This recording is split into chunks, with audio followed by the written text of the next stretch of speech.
Lors de son premier service de nuit, une infirmière reçut soudainement une gifle sans aucune raison apparente. Quand elle se leva pour regarder autour d'elle, aucune silhouette humaine n'était en vue. Elle alla devant le miroir, vit nettement l'empreinte de main sur son visage, et comprit que ce n'était pas un rêve. Alors qu'elle se demandait si c'était une blague de collègue, un événement inattendu se produisit.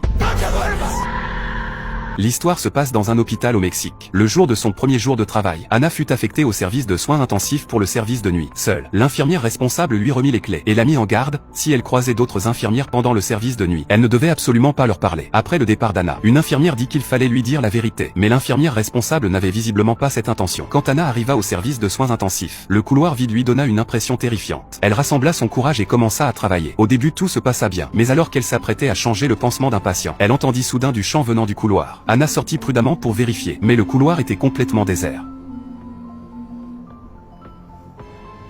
Elle se rassura en pensant avoir mal entendu, et reprit courageusement le chemin de la chambre. Cependant, sa distraction la fit renverser accidentellement un médicament, salissant ses vêtements. Anna dut retourner au vestiaire du personnel, et découvrit que la porte de son casier était déjà ouverte. Remplie de doutes, elle entendit soudain des bruits de talons dans le couloir, et une silhouette apparut derrière la vitre. Anna salua prudemment cette silhouette, mais n'obtint aucune réponse. Elle rassembla son courage et sortit pour vérifier. Le couloir était toujours vide. Alors qu'elle changeait de vêtements, les pas résonnèrent à nouveau.